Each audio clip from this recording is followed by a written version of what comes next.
മാന്യ പ്രേക്ഷകർക്ക് ഇലഞ്ഞൂർ ബ്ലോഗിൻ്റെ പുതിയൊരു വീഡിയോയിലേക്ക് ഹാർദവമായ സ്വാഗതം.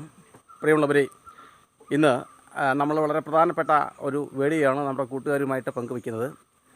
ഇക്കൊല്ലം വളരെ സമർത്ഥമായ മഴ ലഭിച്ചതിനാൽ മഴയൊക്കെ മാറി നല്ല ചൂടുള്ള കാലാവസ്ഥയായപ്പോഴും വാഴ കർഷകർക്ക് വളരെയധികം സന്തോഷമുള്ള ഒരു സമയമായി മാറിക്കൊണ്ടിരിക്കുകയാണ്. കാരണം നേരത്തെ ലഭിച്ച ആ സമർത്ഥമായ മഴ അതുകൊണ്ട് തന്നെ വാഴകളെല്ലാം ഇപ്പം കുലച്ചു തുടങ്ങിയിട്ടുണ്ട്. അപ്പം ഈ കാലം എന്ന് പറഞ്ഞാൽ വളരെ ചൂടുള്ള ഈ കാലഘട്ടത്തിൽ ചില വാഴകൾക്ക് നമ്മൾ നല്ല രീതിയിലുള്ള സംരക്ഷണം കൊടുത്തില്ലെങ്കിൽ ആ കൊലകളൊക്കെ ഒടിഞ്ഞു വീഴാനുള്ള സാധ്യതയുണ്ട്. ഇപ്പോൾ ഈ സമയത്തിൻ്റെ ഒരു പ്രത്യേകത എന്ന് വെച്ചാൽ നല്ല ചൂടുള്ള സമയമായതിനാൽ എല്ലാത്തരം വാഴക്കുലകൾക്കും വിപണിയിൽ നല്ല വില കിട്ടും എന്ന കാര്യം നമ്മൾ മറക്കരുത്. അപ്പോൾ ഇത് നമ്മളിപ്പോൾ കണ്ടുകൊണ്ടിരിക്കുന്നത് ഇത് റോബസ്റ്റ ഇനത്തിൽപ്പെട്ട വാഴയാണ്.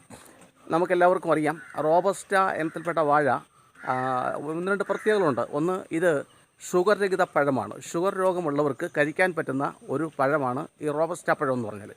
അതുപോലെ തന്നെ ഏറ്റവും എളുപ്പത്തിൽ വാഴ വർഗ്ഗങ്ങളിൽ ഏറ്റവും എളുപ്പത്തിൽ കുലയ്ക്കുകയും അത് വിളഞ്ഞു കിട്ടുകയും നമുക്ക് പൈസ ലഭിക്കുകയും ചെയ്യുന്ന ഒരു വാഴ ഇനം കൂടിയാണ് റോബസ്റ്റ വാഴ എന്ന് പറഞ്ഞത്. അതുപോലെ തന്നെ ചെറിയ രീതിയിൽ ഒരു സംരക്ഷണം ഒരുക്കുകയാണെങ്കിൽ നമുക്ക് വലിയ കുലകൾ കിട്ടും. അല്പം വിലക്കുറവുണ്ടെങ്കിലും വലിയ കുലകൾ കിട്ടും. ഇപ്പോൾ ഈ കുല തന്നെ ഇത് വിളഞ്ഞു വരുന്നുണ്ടേ മിനിമം ഒരു 40 കിലോ തൂക്കം ഉണ്ടാവും. കാരണം ഇതിൻ്റെ മാതൃസസ്യത്തിൽ നിന്നും വെട്ടിയ കുലയ്ക്ക് 40 കിലോയോളം തൂക്കമുണ്ടായിരുന്നു. അപ്പോൾ ഇതിന് ഞാൻ ചെയ്യുന്ന വളം എന്ന് വെച്ചാൽ ജൈവവളമാണ് ഞാൻ ഇതിന് പ്രധാനമായിട്ട് ചെയ്യുന്നത്.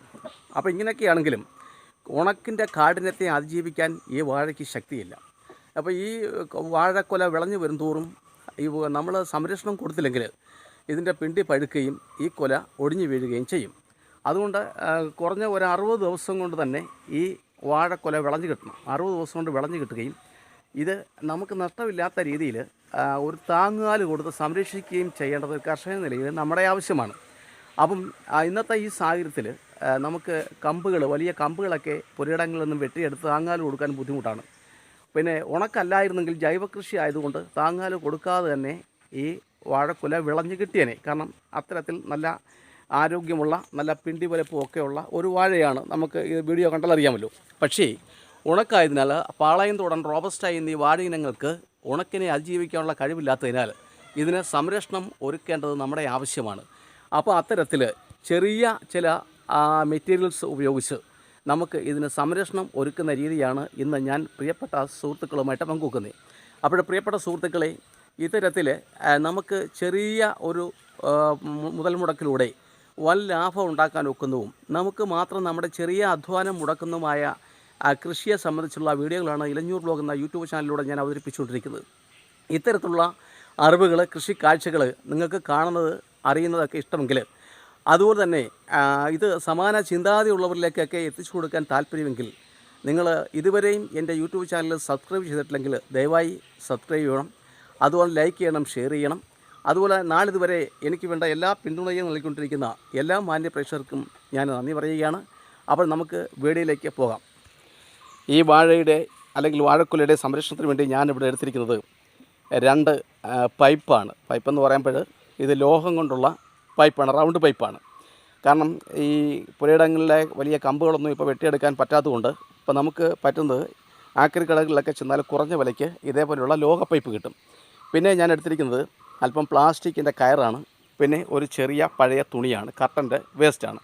അപ്പോൾ ഇത്രയും മെറ്റീരിയൽസ് ഉപയോഗിച്ച് നമുക്ക് ഈ കൊല സംരക്ഷിക്കുകയും ഇത് നല്ല വിളവ് എത്തുന്നതും വരെ സംരക്ഷിച്ച് നമുക്കിത് വില കിട്ടുന്ന രീതിയിലാക്കി കൊടുക്കുകയും നമുക്ക് ചെയ്യാം. പിന്നെ മറ്റൊരു പ്രത്യേകതയുള്ളത്, ഈ ജൈവ കൃഷിയിലൂടെ നമ്മൾ കൃഷി ചെയ്യുമ്പോൾ നമുക്ക് വളരെയധികം പ്രയോജനമുള്ളത്, ആദ്യത്തെ ഒരു കൊല ഒരു പക്ഷേ അല്പം മോശമായിരുന്നാലും പിന്നീട് നമുക്ക് ലഭിക്കുന്ന കുലകളൊക്കെ അത് ഏത് വിളവായാലും ശരി നല്ല വിളവായിരിക്കും എന്ന കാര്യം നമ്മൾ മറക്കരുത്. ആദ്യമായിട്ട് നമ്മൾ ചെയ്തത് ഈ പൈപ്പ് നമ്മൾ കണ്ടു. ഇത് ആക്രിക്കടയിൽ നിന്ന് വാങ്ങിച്ച ഒരു പൈപ്പാണ്. ഈ പൈപ്പ് ഈ വാഴയുടെ ചുവട്ടിലോട്ട് നമ്മൾ ഇറക്കി വെച്ച് ഇച്ചിരി സാമാന്യം നല്ല ഉയരമുള്ളതായിരിക്കണം. അതായത് ആ കൊലയുടെ കാളാമുണ്ടത്തിൻ്റെ ഭാഗം വരെയൊക്കെ ഉള്ള പൈപ്പായിരിക്കണം. അതിനുശേഷം പ്ലാസ്റ്റിക്കിൻ്റെ കയർ ഉപയോഗിച്ച് നമ്മൾ 2 കെട്ടാണ് ഇവിടെ കെട്ടിയിരിക്കുന്നത്. സാമാന്യം മുറുക്കി കെട്ടണം, നല്ല ബലത്തെ മുറുക്കി കെട്ടണം. അങ്ങനെ നമ്മൾ കെട്ടി. ഇനിയും നമുക്ക് ചെയ്യേണ്ടത് ഇതിനൊരു സ്റ്റേ കൊടുക്കണം. സ്റ്റേ എന്ന് പറഞ്ഞാൽ ഈ ഈ പൈപ്പും വാഴയ്ക്കും കൂടി അല്പം അകലേക്ക് മാറ്റി ഒരു ഞാൻ 2 പൈപ്പാണല്ലോ കാണിച്ചത്. അതിലെ ആ ഒരു പൈപ്പിൻ്റെ മുറി അവിടെ അടിച്ചു താത്ത് നമുക്കൊരു സ്റ്റേ കൊടുക്കണം. അതാണ് അടുത്തായിട്ട് നമ്മൾ ചെയ്യാൻ പോകുന്നത്. അപ്പോൾ ഇങ്ങനെയാവുമ്പോൾ തന്നെ ഇതിന് നല്ല ബലം കിട്ടും. പിന്നീട് നമ്മൾ ഒരു കാര്യം കൂടി ചെയ്യണം. കാരണം ഈ കൊല സൂര്യപ്രകാശം ശക്തമായി പതിക്കുന്നുണ്ടേ നമ്മൾ ഈ സ്റ്റേ കൊടുത്താലും നമ്മൾ ഈ താങ്ങാൽ കൊടുത്താലും ചോട്ടിൽ നനവ് കൊടുത്താലും ഒക്കെ ആ സൂര്യപ്രകാശത്തിൻ്റെ ശക്തിയിൽ അല്ലെങ്കിൽ ചൂടിൻ്റെ ശക്തിയിൽ കായ്കളും കാളാമുണ്ടവും കരിഞ്ഞു പോകാനുള്ള സാധ്യതയുണ്ട്.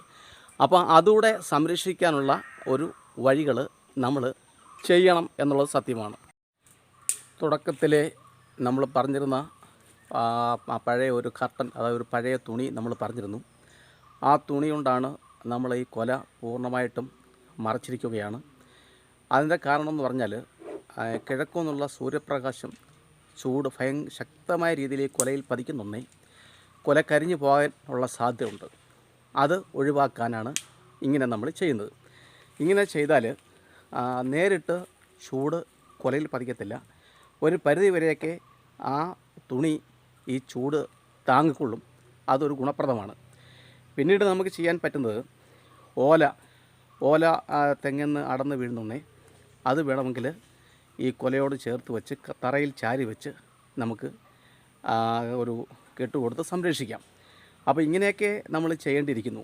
അതുകൂടാതെ നമ്മൾ ചെയ്യേണ്ടതെന്ന് വെച്ചാൽ ഈ ചൂട് അതിശക്തമായതിനാൽ മണ്ണ് വരണ്ട് മണ്ണിലെ ഈർപ്പമൊക്കെ പോകാനുള്ള സാധ്യതയുണ്ട്. അതുകൊണ്ട് തന്നെ ഈ പരിസരത്തുള്ള കാടുകൾ, നമ്മുടെ പുരയിടത്തിലെയും റോഡ് സൈഡിലുമൊക്കെ നിൽക്കുന്ന ചെറു കാടുകളും പോച്ചകളും ഒക്കെ ചെത്തി എടുത്തുകൊണ്ട് വന്ന് അല്ലെങ്കിൽ പിഴുതെടുത്തുകൊണ്ട് വന്ന് ഈ വാഴയുടെ ചുവട്ടിൽ ഇതേപോലെ ഇട്ട് കൊടുക്കുന്നത് ചൂടിനെ ഒരു പരിധി വരെ ചെറുക്കാൻ, വാഴയുടെ വേര് കഴിഞ്ഞു പോകാതിരിക്കാനും അതുപോലെ തന്നെ നമ്മൾ ഒഴിച്ചു കൊടുക്കുന്ന വെള്ളം അത് മണ്ണിൽ പിന്നെ ഇറങ്ങുന്നുണ്ടെങ്കിൽ അത് ബാഷ്പീകരിച്ച് പോകാതിരിക്കാനും ഒക്കെ അത് പ്രയോജനപ്പെടും. അതുപോലെ തന്നെ നമ്മൾ കൊല വെട്ടിക്കഴിഞ്ഞിട്ട് ഈ വാഴയുടെ പിണ്ടി ചെറു കഷ്ണങ്ങളാക്കി വാഴയുടെ നിൽക്കുന്ന സസ്യത്തെ ആ വാഴയുടെ പിണ്ടിയിൽ കൊള്ളാത്ത രീതിയിൽ ഇട്ട് കൊടുക്കുന്നത് നല്ലതാണ്. അപ്പോൾ വാഴപ്പിണ്ടി നമ്മൾ ചെറു കഷ്ണങ്ങളാക്കി ഇതിനോട് വാഴയോട് ചേർത്തിട്ട് കൊടുക്കരുത്. കാരണം പിണ്ടിക്കുഴി ഉണ്ടാകാനുള്ള സാധ്യതയുണ്ട്. അതല്ലേ അങ്ങനെ ഇട്ട് കൊടുത്താൽ അതിന് മുകളിൽ മണ്ണിട്ട് കൊടുക്കണം.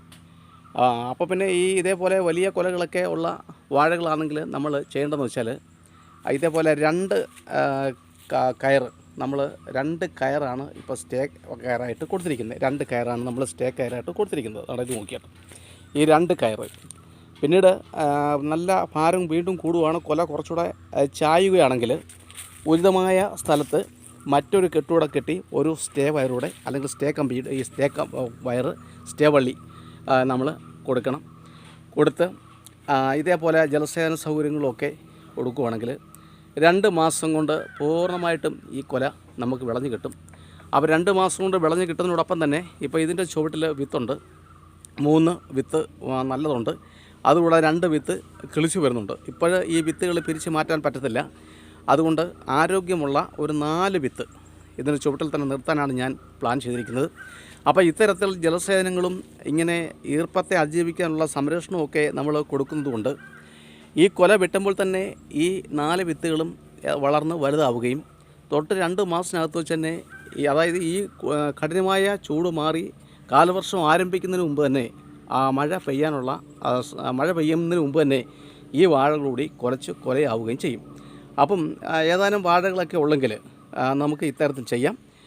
അതുപോലെ തന്നെ വയലുകളിലൊക്കെ ആണെങ്കിലും ജലസേചന സൗകര്യങ്ങൾ നമുക്ക് ചെയ്യാം. കരപ്പുരയുടെ ഉള്ളവർക്ക് ഇങ്ങനെ സംരക്ഷിക്കാം. പിന്നെ നമ്മൾ ശ്രദ്ധിക്കേണ്ട നമ്മളൊരു പ്രത്യേക കാര്യമുള്ളത്, ഈ പാളാന്തോടൻ റോബസ്റ്റ ഇനങ്ങളിൽപ്പെട്ട വാഴയ്ക്ക് വില കുറവാണെന്നുള്ള ഒരു പരാതിയുണ്ട്. അത് ഒരു പരിധി വരെയൊക്കെ ശരിയാണ്. അപ്പോൾ നമ്മൾ ശ്രദ്ധിക്കേണ്ട ഒരു കാര്യം, ഇപ്പോൾ ഈ വാഴ തന്നെ ഈ കൊല ഒരു 40 കിലോ പ്രതീക്ഷിക്കുന്നുണ്ട്. അപ്പോൾ ഈ റോബസ്റ്റ പാളാന്തോടൻ വാഴയുടെ പ്രത്യേകത എന്ന് വെച്ചാൽ, റോബസ്റ്റ വാഴയുടെ പ്രത്യേകത എന്ന് വെച്ചാൽ ഇത് ഒരു ഷുഗർ രഹിത പഴമാണ്. ആ ഷുഗർ രോഗികൾക്ക് വരെ ഇതിൻ്റെ പഴം കഴിക്കാം എന്നുള്ളതാണ്. കാരണം പഞ്ചസാരയുടെ അംശം തീരെ കുറവാണ്. അപ്പോൾ ഇത് വറക്കാൻ കൊള്ളത്തില്ല, വറുത്താൽ രുചി കിടത്തില്ല. അല്ലാത്ത എല്ലാ വിഭവങ്ങളും ഉണ്ടാക്കാനും ഈ കൊല നമുക്ക് ഉപയോഗിക്കാം. കറി വെക്കാൻ, അതുപോലെ തന്നെ തോരന്, മെഴുക്ക് പുരട്ടി, സാമ്പാർ, അവിയൽ, ഇതിനൊക്കെ നമുക്ക് ഉപയോഗിക്കാം. അപ്പോൾ ഇത് നമ്മുടെ വീട്ടിൽ വേണമെങ്കിൽ ഈ പച്ചക്കറിയായിട്ട് നമുക്ക് ഉപയോഗിക്കാം. ഇപ്പോൾ 40 കിലോ ഒക്കെ ഉണ്ടെങ്കിൽ ഒരു പടല പഴിപ്പിച്ച് അങ്ങനെ കുറച്ച് ആ വാഴത്തന നിർത്തിക്കൊണ്ട് നമുക്ക് ഇരിഞ്ഞെടുത്ത് നമ്മുടെ വീട്ടിലേക്ക് ഉപയോഗിക്കാം. അങ്ങനെ നമുക്ക് പൈസ ലാഭിക്കാൻ സാധിക്കുന്നുണ്ട്. ഒപ്പം നമ്മൾ ശ്രദ്ധിക്കേണ്ട മറ്റൊരു പ്രധാനപ്പെട്ട കാര്യം എന്ന് വെച്ചാൽ, ഈ മറ്റ് സംസ്ഥാനങ്ങളിൽ നിന്നും നമ്മുടെ കേരളത്തിലേക്ക് എല്ലാവിധ പച്ചക്കറികളും ഒഴുകി എത്തുന്നുണ്ടെന്നുള്ളൊരു സത്യമാണ്. നമ്മൾ പൈസ കൊടുത്ത എല്ലാ സാധനങ്ങളും കിട്ടും. പക്ഷേ ഈ മേടിക്കുന്ന സാധനങ്ങൾ, പൈസ കൊടുത്ത് നമ്മൾ മേടിക്കുന്ന സാധനങ്ങൾ അന്യ സംസ്ഥാനങ്ങളിൽ നിന്നും വരുന്നത് അവർ വിപണന തന്ത്രങ്ങളാണ് ഉപയോഗിക്കുന്നത്. അതുകൊണ്ട് തന്നെ നിരോധിച്ച വിഷാംശം ഉൾപ്പെടെയുള്ള മരുന്നുകളൊക്കെ തളിച്ചാക്കിയാണ് ഇവർ ഈ പച്ചക്കറികൾ മറ്റ് മാർക്കറ്റുകളിലൊക്കെ എത്തിക്കുന്നത്. അത് നമ്മൾ വില കൊടുത്ത് മേടിച്ച് ഉപയോഗിക്കുന്നുണ്ടെങ്കിൽ, നമ്മൾ വില കൊടുക്കുന്നതോടൊപ്പം തന്നെ നമ്മുടെ ശരീരത്തിന് ദോഷകരമായ ചില ഘടകങ്ങൾ അതിനടങ്ങിയിട്ടുണ്ടെന്ന കാര്യം കൂടെ ശ്രദ്ധിക്കണം. അതുകൊണ്ട് പ്രിയമുള്ളവരെ, നമ്മൾ ചെയ്യേണ്ടത്, നമുക്ക് ഉള്ള പുരയിടത്തിൽ ഇപ്പം തന്നെ ടെറസ് വീടുകളൊക്കെ ഉണ്ടെങ്കിൽ അതിൻ്റെ മണ്ടയ്ക്കൊക്കെ ഇപ്പോൾ ഒരു കൃഷി ചെയ്യുന്നുണ്ട്. നമുക്ക് സ്വന്തമായി ചെയ്യാൻ പറ്റുന്ന രീതിയിൽ ഇത്തരത്തിലുള്ള അറിവുകളൊക്കെ ശേഖരിക്കുകയും ഇത്തരത്തിലുള്ള അറിവുകളുടെ അടിസ്ഥാനത്തിൽ ചെറിയ കാർഷിക പണികളൊക്കെ ചെയ്ത് നമുക്ക് ഒറ്റയ്ക്ക് തന്നെ ചെയ്യാം. കാരണം ഇന്നത്തെ സാഹചര്യത്തിൽ ജോലിക്കാരെ വിളിച്ച് ചെയ്യിക്കുന്നതൊക്കെ വളരെ നഷ്ടമാണ്. കാരണം എന്ന് വെച്ചാൽ അങ്ങനത്തെ ഒരു സാഹചര്യമാണ് ഇപ്പം നിലവിലുള്ളത്.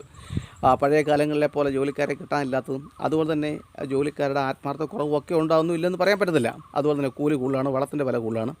അതുകൊണ്ട് തന്നെ ഇവിടുത്തെ രീതി എന്ന് പറഞ്ഞാൽ, നമ്മുടെ പുരയിടങ്ങളിലും റോഡ് സൈഡിലൊക്കെ നിൽക്കുന്ന പാഴ്ചെടികളും കളകളും ഒക്കെ നമ്മൾ പറിച്ചുകൊണ്ട് വന്ന് സമയമനുസരിച്ച് നമ്മുടെ സസ്യങ്ങളുടെ ചുവട്ടിലിട്ടും അതുപോലെ ലായനിയാക്കിയൊക്കെ ഒഴിച്ചു കൊടുക്കുന്ന രീതിയാണ്. അങ്ങനെ വരുന്നുണ്ടെന്ന് 2 ഗുണങ്ങളാണുള്ളത്. ഒന്ന്, നമ്മുടെ പൈസ നഷ്ടപ്പെടുന്നില്ല. അതുപോലെ തന്നെ പൈസ ഇല്ല, കൃഷി എന്നുള്ള ധാരണ വേണ്ട, നമുക്കിങ്ങനെ ചെയ്യാം. പിന്നെ ഇതിനൊക്കെ വേണമെങ്കിൽ മനസ്സ് വേണം. മനസ്സുണ്ടെങ്കിൽ മാത്രമേ മാർഗ്ഗം ഉണ്ടാവത്തുള്ളൂ എന്ന കാര്യം നമ്മൾ ചിന്തിക്കണം. മനസ്സുണ്ടെങ്കിൽ മാത്രമേ മാർഗ്ഗം ഉണ്ടാവത്തുള്ളൂ. ഈ കാര്യം നമ്മൾ ശ്രദ്ധിക്കണം. അപ്പം പ്രിയപ്പെട്ടവരെ, ഇത്തരത്തിലുള്ള കൃഷി രീതികൾ നിങ്ങൾ ഒന്ന് ശ്രമിച്ച് നോക്കുക, നല്ലതാണ്. വാഴ മാത്രമല്ല, ഒട്ടനവധി പച്ചക്കറികളുടെ കൃഷി രീതികൾ ഞാൻ എൻ്റെ വീഡിയോയിലൂടെ കാണിക്കുന്നുണ്ട്. കപ്പ, ഇതൊക്കെ നമുക്ക് ഒറ്റയ്ക്ക് ചെയ്യാൻ പറ്റുന്നതാണ്.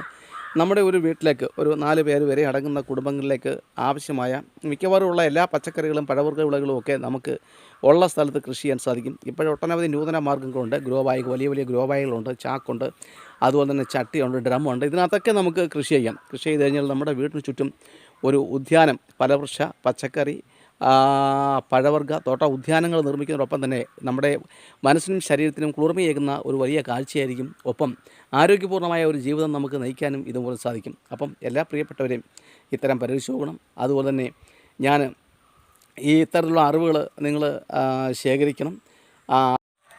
അപ്പം നമ്മൾ ഇതേപോലെ ഒരു പൈപ്പ് വാഴയോടും ഒപ്പം കൊല വരെ എത്തുന്ന രീതിയിൽ നമ്മൾ പ്ലാസ്റ്റിക് ചരട് ഉപയോഗിച്ച് ബലത്തെ നമ്മൾ കെട്ടിയതിന് ശേഷം പിന്നെ നമ്മൾ ചെയ്യേണ്ടതെന്ന് വെച്ചാൽ, ഈ ഈ കൊല ഇങ്ങോട്ടാണ് വിരിഞ്ഞ് നിൽക്കുന്നത്. ഇതിൻ്റെ നേരെ എതിർ സൈഡിലായിട്ട് ഒരു സ്റ്റേ വലിച്ച് കെട്ടത്തക്ക രീതിയിൽ മറ്റൊരു കമ്പി, പിന്നെ റൗണ്ട് പൈപ്പ് അടിച്ചു കാത്തതിന് ശേഷം ആ കൊലയും ഇപ്പം നമ്മൾ അടിച്ച ഈ പൈപ്പും തമ്മിൽ ബന്ധിപ്പിച്ചു. അപ്പം നല്ല ബലം കിട്ടാൻ വേണ്ടിയാണ്. അപ്പോൾ ഞാൻ ഇവിടെ ഉദ്ദേശിക്കുന്നത് പറഞ്ഞാൽ, ഈ കൊലയ്ക്ക് ഏകദേശം ഒരു 40 കിലോ തൂക്കം ഞാനിവിടെ ഉദ്ദേശിക്കുന്നുണ്ട്. അതുകൊണ്ട് തന്നെ നമുക്ക് ഒരു സ്റ്റേയും കൂടെ കൊടുക്കണം. ഒരു സ്റ്റേയും കൂടെ നമുക്ക് കൊടുക്കേണ്ട അത്യാവശ്യമാണ്. കാരണം 40 കിലോ തൂക്കമുള്ള കൊല നമ്മൾ സംരക്ഷണത്തിലൂടെ വിളഞ്ഞ് കിട്ടിയാൽ ഇപ്പോഴത്തെ സാഹചര്യത്തിൽ നല്ല വിളവ് കിട്ടും. പിന്നെ നമ്മൾ ശ്രദ്ധിക്കേണ്ട മറ്റൊരു കാര്യമുള്ളത്, ഈ ജൈവ കൃഷിയിലൂടെ നമ്മൾ കൃഷി ചെയ്യുമ്പോൾ പലർക്കും ഒരു പരാതിയുണ്ട്, വിളവ് കുറവായിരിക്കുന്നത്. പക്ഷേ അതിനകത്ത് പരമാർത്ഥം എന്ന് വെച്ചാൽ, ആദ്യത്തെ ഒരു പ്രാവശ്യത്തെ വിളവ് താരതമ്യേന കുറവായിരിക്കും, അത് സംശയമില്ലാത്ത കാര്യം. എന്നാൽ അടുത്ത പ്രാവശ്യം മുതൽ ഈ മണ്ണിൻ്റെ ഫലഭൂഷ്ടി വർദ്ധിക്കുന്നതിനാൽ നല്ല വിളവും കിട്ടും. അതുപോലെ തന്നെ ജൈവ കൃഷിയിലൂടെ നമ്മൾ ഉൽപ്പാദിപ്പിക്കുന്ന കാർഷിക ഉൽപ്പന്നങ്ങൾക്ക് സ്വാദും ഔഷധ ഗുണങ്ങളും കൂടുതലായിരിക്കും, അത് മറക്കരുത്. പിന്നെ മറ്റൊന്ന്, ഇപ്പം ഈ റോബസ്റ്റ പോലെയുള്ള ഈ കുലകൾ, റോബസ്റ്റ, പാളംതൊണ്ണ, ഈ കുലകൾ, അതുപോലെ തന്നെ ഏത്തക്കുല, ഇതൊക്കെ ഒരു പക്ഷേ വിലക്കുറവാണെങ്കിൽ നമ്മൾ ജൈവ കൃഷിയിലൂടെയാണ് ഇവയൊക്കെ ഉൽപ്പാദിപ്പിക്കുന്നത് എങ്കിൽ നമുക്ക് ഇത് നമ്മുടെ വീട്ടിലേക്ക് ആവശ്യത്തിന് എടുക്കാം. കാരണം ഇപ്പോൾ ഇത് 40 കിലോ ഉണ്ടെങ്കിൽ 40 കിലോ പച്ചക്കറികൾ, വിവിധ പച്ചക്കറികൾ വാങ്ങിക്കുമ്പോഴത്തെ വില നമ്മൾ ഒന്ന് ഊഹിച്ച് നോക്കുക. ഇത് നമ്മുടെ വീട്ടിലേക്ക് എടുത്താൽ നമുക്ക് ഇത് കറിയായിട്ട്, അതുപോലെ തന്നെ പുഴുക്കായിട്ട്, അതുപോലെ തന്നെ തോരനായിട്ട്, അവിയലായിട്ട് ഒക്കെ നമുക്ക് ഉപയോഗിക്കാൻ സാധിക്കും. അതുപോലെ തന്നെ ഇത് നമ്മൾ കപ്പ വേവിക്കുന്നതിൻ്റെ കൂടെ തന്നെ ഇത് വേവിച്ച് അതിൻ്റെ ചേരുവകളൊക്കെ ചേർത്ത് വേവിച്ച് നമുക്ക് കഴിക്കാൻ സാധിക്കും. നമ്മുടെ ശരീരത്തിന് ആവശ്യമുള്ള ഗുണങ്ങളെല്ലാം ഇതിനകത്ത് അടങ്ങിയിട്ടുണ്ട്.